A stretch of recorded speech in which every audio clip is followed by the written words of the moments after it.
Good afternoon, friends and students. I am Avinash. As told in the previous classes, let us see the topic of environment and development, useful for Group 1 prelims, mains, examination, and also the Group 2 and Group 3 examinations. Friends, this is our topic, environment and development, useful for TSPSC Group 1 prelims and mains, Group 2 and Group 3. So just try to understand here, many students they neglect this particular topic of environment for the competitive examinations.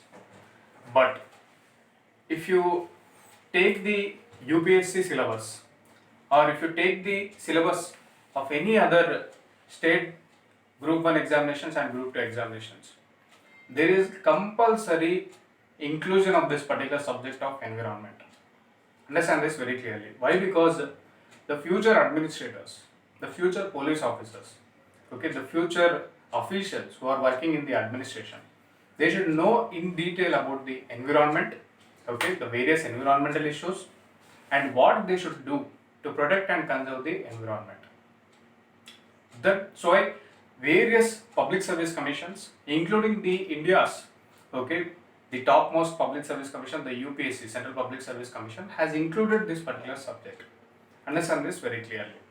Now we'll try to discuss about the first and foremost topic, that is the importance of environment subject for competitive examination. You take any competitive examination in India, okay, there is this particular subject.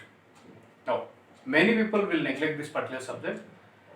Now we'll try to understand why this particular subject is important to study through three case studies.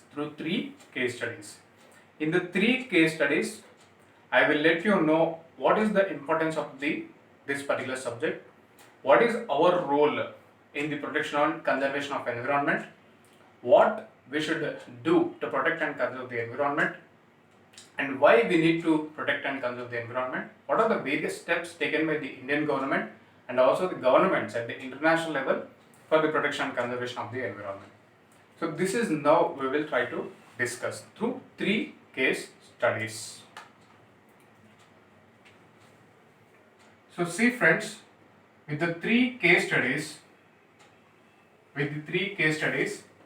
I will let you understand how important is the subject of this particular environment science. Now see here, first case study is about the vultures. So vultures, you know about the vultures. Okay, they are the bird species. Vultures are the bird species. They are the detrivorous. Bird species. So they live by eating the dead animals. Now this has happened in case of the vultures. Now look at what has happened with the case of the vultures. So see here, understand this case study, and at the end we'll try to understand what happened to the humans or humanity. Now see here friends, what happened is that we have one drug called as diclofenac. So what is this diclofenac? Diclofenac is an anti-inflammatory veterinary drug. It is a anti-inflammatory veterinary drug or vaccine. Inflammatory veterinary drug or vaccine. So just try to understand here. This diclofenac anti-inflammatory veterinary drug was allowed to sell in Indian market after the 1991 economic reforms. So what happened is this. So just try to understand or link these particular things. From 1991 economic reforms, the diclofenac was allowed to sell in the Indian markets. Now what happened? This diclofenac drug was administered to the cattle in India. Okay, now just try to understand here. Now what happened is that the traces of this particular diclofenac drug begin to remain in the bodies of the cattle. The traces of this particular diclofenac drug began to remain in the bodies of this particular cattle. Now what will happen when the cattle died? Generally in the villages, simply the farmers will take the cattle and just keep it at the boundary of this particular village. Now what happened? The cattle has died, then vultures came to feed on this particular cattle. The vultures came to feed and on this particular dead cattle or the carcasses of the dead cattle. Now what happened is see here. So through food chains, what happened is that the traces of this particular diclofenac drug entered into the bodies of the vulture. The traces of this particular diclofenac drug entered into the bodies of the vultures. Now what happened? See here. Now vultures, okay, when the diclofenac drug entered into the body of the vultures by eating the dead cattle, what happened is that the vultures, okay, suffered with the kidney failures. The vultures suffered with the kidney failures. Understand this very clearly, okay? Now what happened is that, see here, according to the Government of India statistics, from 1991 to 1995, within a span of 4 years, what happened is that in India, the vulture population in India declined by 95%, more than 95%. Okay, the single species is affected. Why it is affected? Why? Because the same diclofenac drug which is curing the problems of the cattle, it is acting in a negative manner for the vultures. Now understand this very clearly. You may think, what happened if the vulture population will decline by 95%?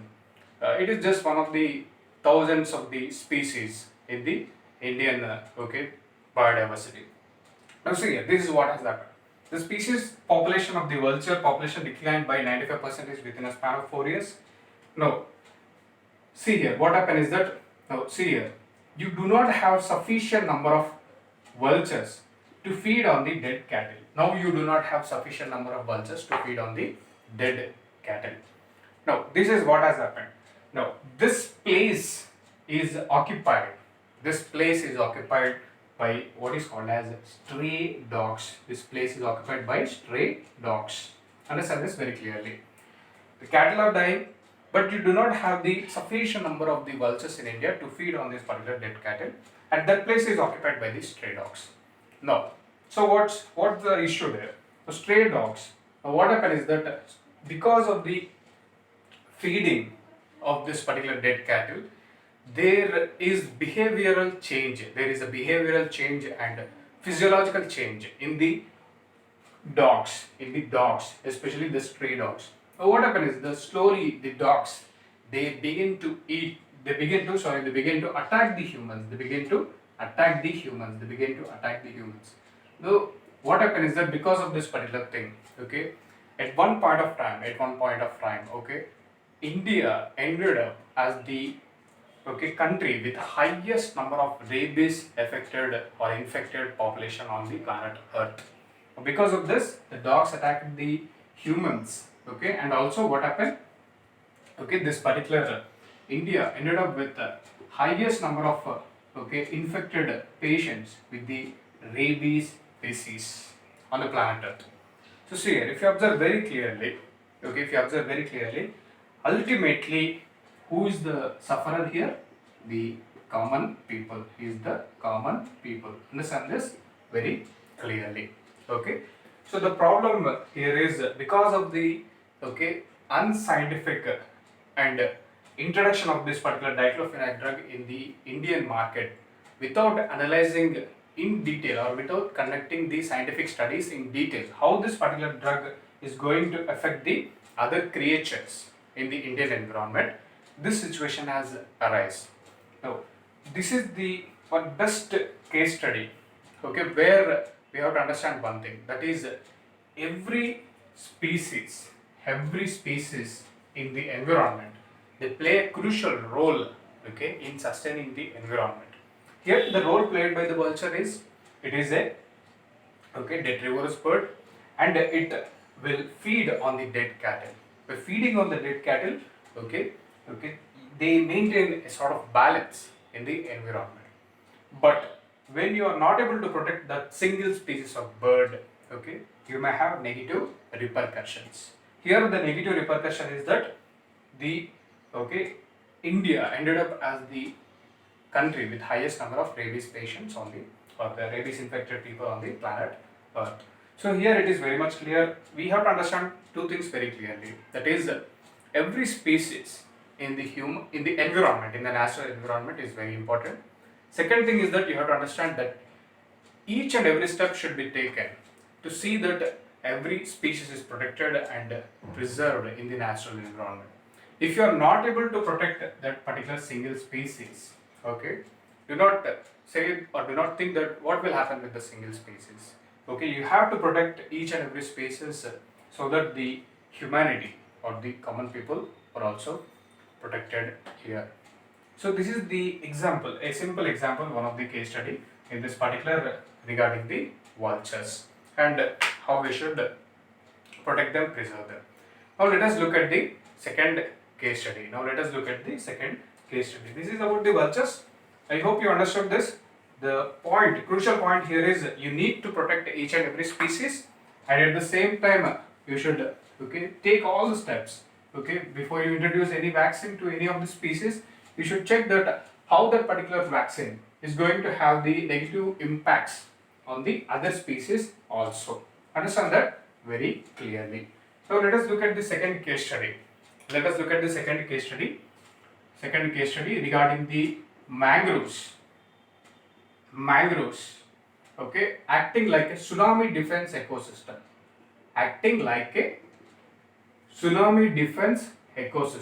Tsunami. You know what this tsunami defense ecosystem.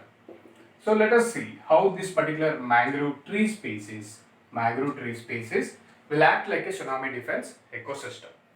Friends, this particular mangrove tree species, mangroves are halophytic vegetation. Halophytic means salt tolerant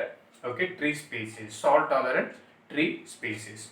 Now just try to understand here, it is the tree species, but the uniqueness of this particular tree species, mangrove tree species, is this. What will happen is that this particular mangrove tree, they have these tilt roots like this. Tilt roots like this means simply from the main branch, sub branches will emerge, and they will be having strong roots system there. And what will happen is that these branches they will be attaching with the branches of the sub branches of the adjacent mangrove tree. It means very simple. Just try to understand here. The branches of this particular mangrove tree, they just tied up with the branches of the other adjacent mangrove tree. That means they are all staying intact. Now just try to understand here. This particular mangroves, they are there in the entire coastline of India. If you just observe India has 7516 kilometer long coastline. Along the 7516 kilometer long coastline, you have this particular mangrove tree species. And in Andaman Nicobar Islands also, we have this particular mangrove tree species. Now just understand here, the coastline of India, you have the mangrove tree species. Now just try to understand here. I will try to understand about this particular mangroves and how they will protect the entire villages and the communities of people during the time of tsunami. Now just take this particular case. You have a village in Tamil Nadu. Take the case of the Tamil Nadu state. You have a village in Tamil Nadu called as Pichavaram. Pichavaram village. Now what happened in this particular Pichavaram village is that it's a coastal village, and the Pichavaram village is the coastal village. The village people are there here. Nearly 10,000 people are living in this particular Pichavaram village, and what they do is that they worship the mangroves. The entire village, they worship the mangroves. Since they are worshipping the mangroves, they will not cut the mangrove trees. Now just try to understand here. The adjacent villages of the Pichavaram in Tamil Nadu, that is the village that is located here. There is the village located at the here. They have cleared the mangrove vegetation. For wood, for firewood, for timber purpose. They have cleared this particular mangrove vegetation. Now what happened? Just try to understand here. 2004, the east coast of India is affected by the tsunami. Which occurred because of an earthquake near the Indonesia. Okay, so just try to understand here. This tsunami has created a lot of destruction in the India's east coast, that you know. Now see here, since the Pichavaram village community did not clear the mangrove vegetation in their village in the coastal area, the tsunami waves, what happened is that they could not enter into the Pichavaram village and destroy the Pichavaram village. Whereas the same tsunami waves, powerful waves, they have just hit the adjacent villages of Pichavaram, and a lot of people died in this particular village. A lot of people died in the adjacent villages of the Pichavaram. Whereas this particular Pichavaram village was saved, because of the presence of the mangrove ecosystem. It means it is very clear that every tree species, every individual tree species is very, very important.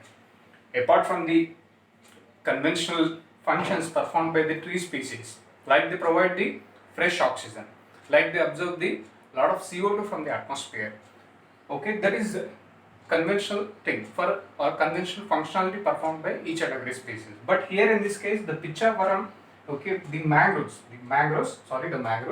because of their unique arrangement of the trees branches, because of the unique arrangement of the presence of the strong roots, they help in the protection. They help or offer a very good protection from the tsunamis. They help a very good protection from the storm surges. They protect the people's lives during the time of this particular cyclones also. From the very powerful winds, this particular mangroves will help the villages and the communities of the people to survive. So understand here very clearly, the government of India came to know from this particular case that mangroves are very, very important. They act like a tsunami defense ecosystem. And what the government of India has did is that they have asked the state government, they have asked all the coastal state governments to go for aggressive plantation of the mangrove trees along the coast areas. So now almost all the states in India, they are working, they are going for new plantation of the mangroves along the coastal areas. So understand that very clearly. Why? Because they act like a tsunami defense ecosystem. In case a tsunami comes, they help, they see that the tsunami waves, or the water will not enter into the land area. The entire tsunami wave, the energy of the entire wave, powerful wave, is stopped by the complex and the very strength arrangement of the roots and branches of this particular mangrove trees. Understand that very clearly. So I will discuss this particular topic of mangroves separately. I will get into nothing. We have to see about the mangroves, the characteristic features of mangroves, where the mangroves are located in India. What are the advantages with the mangroves? What are the threats to the mangroves in India? We have to discuss the world's largest mangrove ecosystem, that is the Sundarban mangrove ecosystem, that is present in both India and also in the Bangladesh, in the Ganga Brahmaputra delta. How it is formed, what type of threats it is being faced.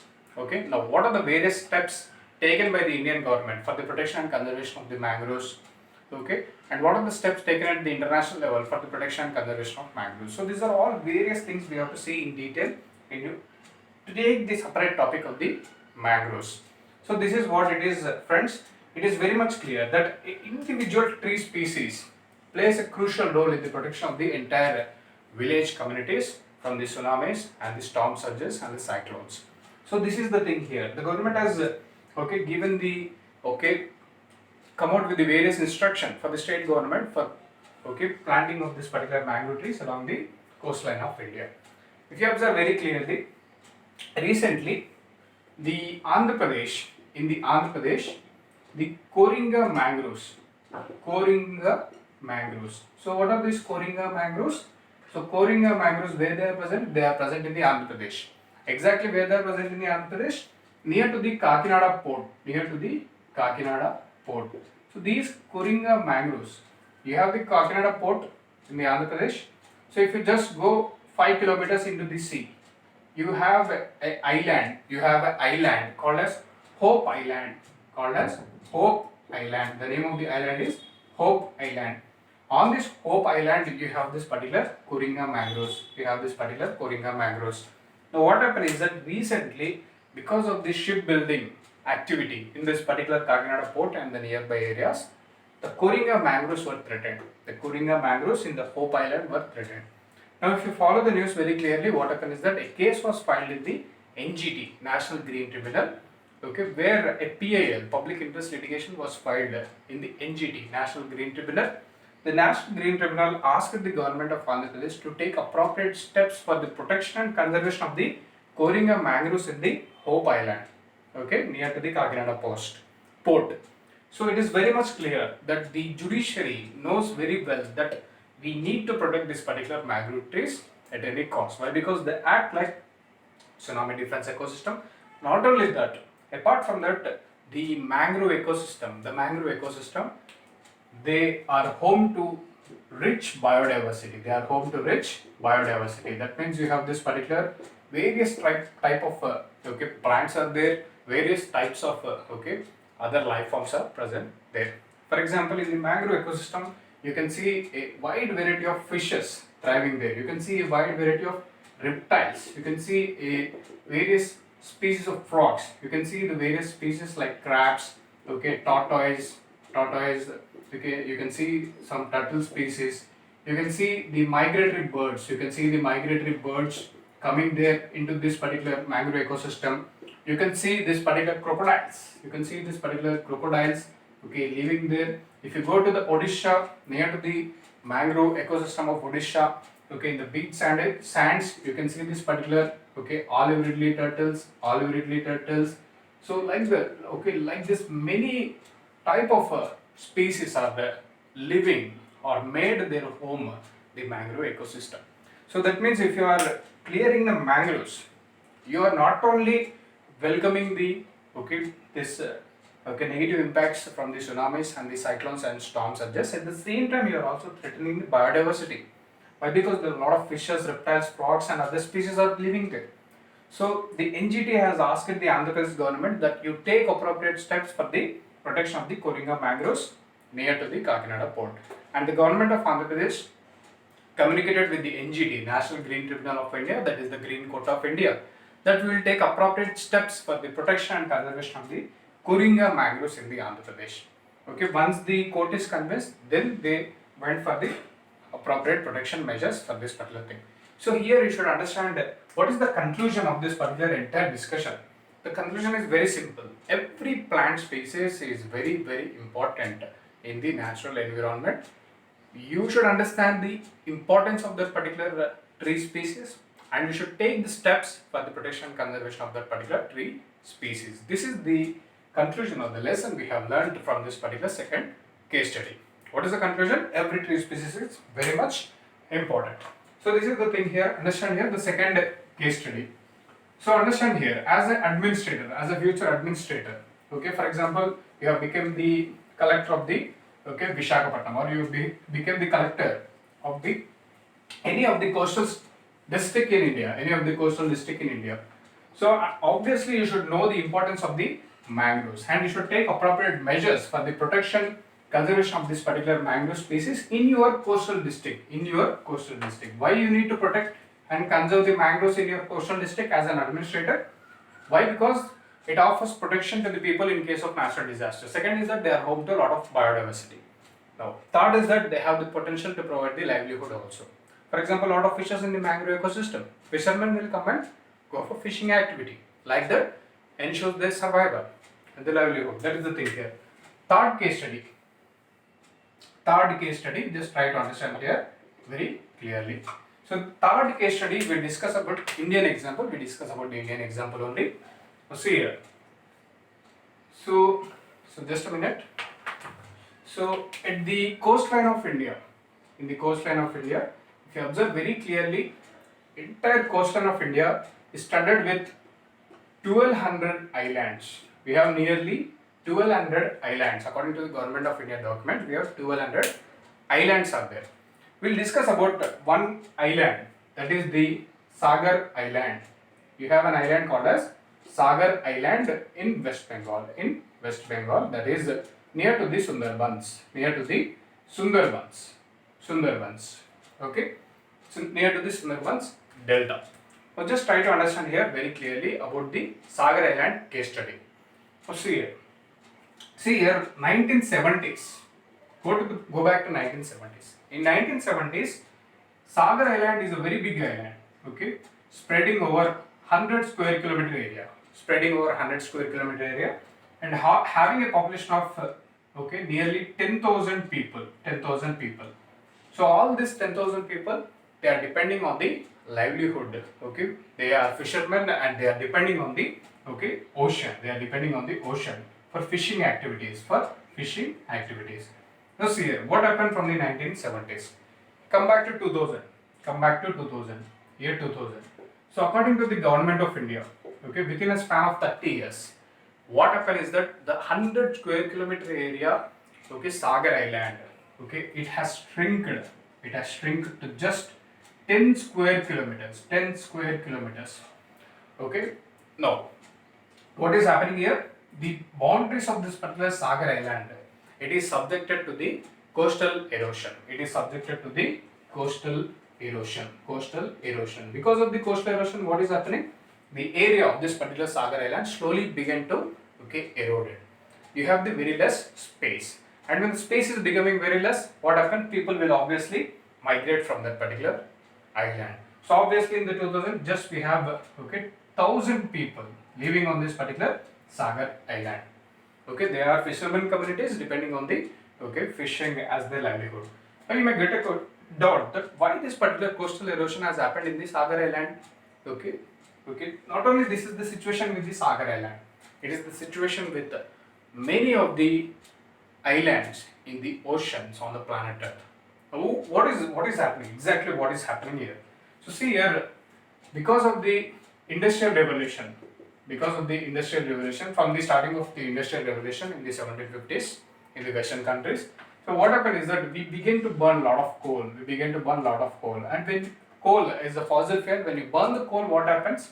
Okay, CO2 will be released into the atmosphere. Okay, carbon dioxide will be released into the atmosphere.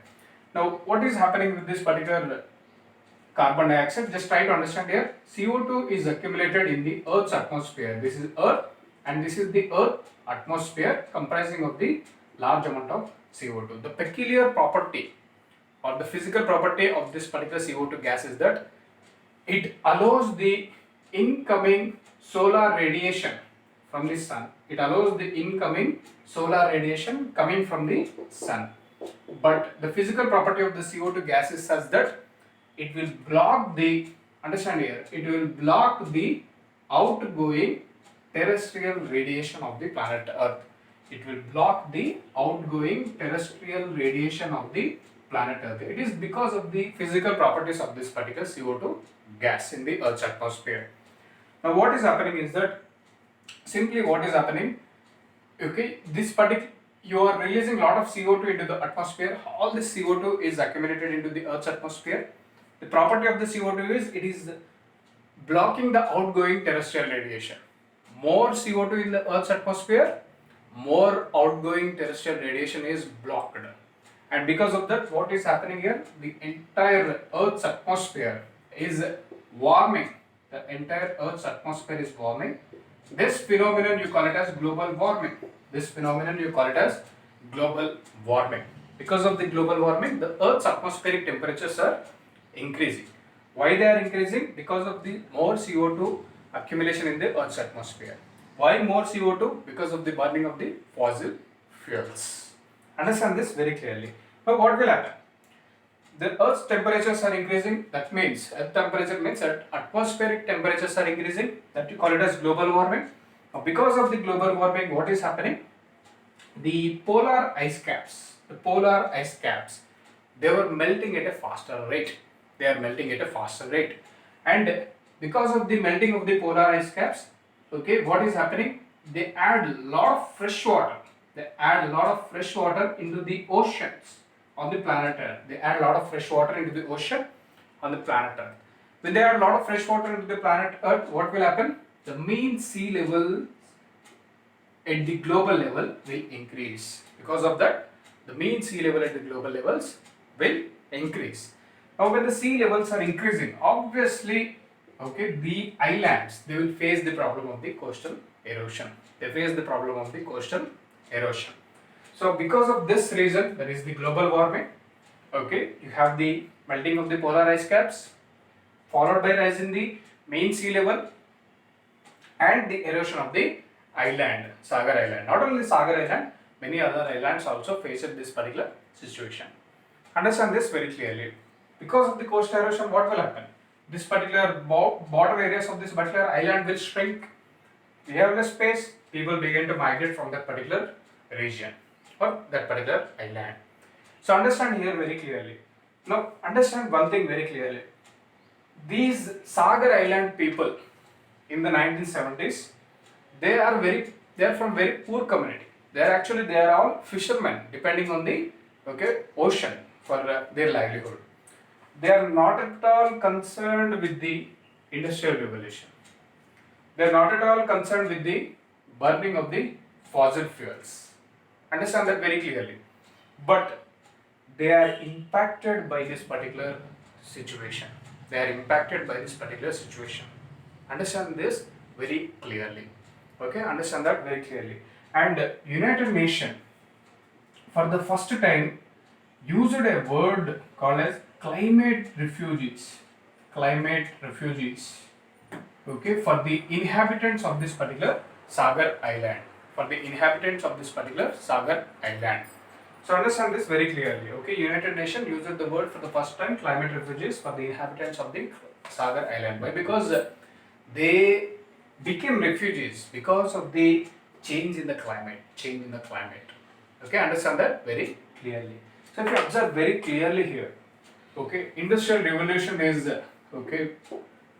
taken forward by the humans, and now because of the same humans, because of the industrial revolution, okay, the poor community, vulnerable community were being affected. Understand that very clearly. Okay, are you getting the things? So this is one case study where we can learn one thing. That is, we need to protect our natural environment. Okay, if you are not able to protect our natural environment, okay, then the poor communities will suffer a lot. The poor and vulnerable communities will suffer a lot. Here in this case study, this is what I want to explain here. So what is the solution? What is the solution for this? Very much simple. Okay, you need to just go for the instead of conventional energy resources, you should go for the non-conventional energy resources. That means you replace the coal and you go for sustainable development. You go for sustainable development. Somehow you reduce the amount of CO2 into the atmosphere. Okay, somehow you find the new sources of this particular CO2 or carbon sequestration. So that what will happen? The global warming will come down, and obviously the melting of the polar ice caps will come down, mean sea level increase will come down, and such islands will be saved from the coastal erosion. So understand here, my friends, these are the three important case studies, which will make you understand that what is the importance of this particular subject of environment, why we need to study this particular environment. It tells us very clearly that every species, whether it is plant, whether it is animal, whether it is bird in the natural environment, you have to protect it, conserve it. Second is that you have to see that the natural environment is intact. Okay, you should see that there is no imbalance created in the natural environment. So how you are creating the imbalance in the natural environment here? By releasing a lot of CO2 into the Earth's atmosphere. This should be stopped. This should be stopped, so that the entire life forms and the people will be saved from this particular situations. So keeping this in view, keeping these three case studies in view, you should develop the interest in this particular subject. That you should read this particular subject. Why? Because it is connected to the life forms. It is connected to the life forms on the planet Earth, and you are also one of the life forms on the planet Earth. It is related, the subject is related to we as the connect life forms on the planet Earth. It is related to the entire humanity. It is related to all life forms on the planet Earth. Keeping this in view, you should understand the environment subject in detail and study that by linking with the various issues, by linking with the technology, by linking with the various aspects. as a future administrators, you should know about this subject in detail, so that you will be part of the protection of the environment, natural environment, so that the life forms and the people will be benefited. Because of this reason only, the UPSC and other competitive exam, okay, public service commissions, they included this subject of environment, okay, in much more detail. If you take the UPSC, you will be totally surprised, okay. In the prelims of the UPSC, okay, general studies paper 1, you have 100 questions. Minimum 20 to 25 questions will be asked from the one single area, that is environment, ecology, biodiversity, okay, this particular subject, okay. Now maximum you can expect 40 questions. They asked this 40 questions in 2014. You can check the paper of the UPSC prelims. Okay, minimum 20 to 25, maximum 42 questions. They asked 40 questions. They asked in the 2014 examination. So this is the importance. Why? Because the future administrators should know each and every aspect of the environment, and they should take part, an active role in the protection of the environment. Why? Because something happening to the natural environment will obviously impact the entire humanity. Okay, understand that very clearly. So you need to protect the environment. So that's why this syllabus was included. So here we discuss after discussing the importance of the environment subject for competitive examination, why this was included. Okay, I will explain with 3 case studies. After this class, we'll see this subject of environment for the TSPSC Group 1 prelims and mains, Group 2 prelims, and the Group 3 examinations. So this is the thing here. So this is how you develop the interest in this particular subject, and you should connect the subject to the application level or the grassroots level. Then only you will be getting the interest in this particular subject. You should read this particular subject and apply this particular subject. So I hope you understood this particular thing. It is a technical subject. It is a totally technical subject. Why? Because you have to link all these things. And each and every part is a very big subject in itself. For example, if you take this particular global warming, okay, you should understand why global warming is happening. Okay, what are the exact reasons? How global warming is leading to climate change, okay, and how that is impacting the humanity, what the international community is doing to overcome the global warming and the climate change. For example, the Paris Climate Agreement, okay, what India is doing to overcome the global warming and climate change. So all this, they are much more technical and much more in-depth. So it is just an overview. So understand this, friends, very clearly. Through 3 case studies, we understood the importance of the environment subject for the competitive examinations.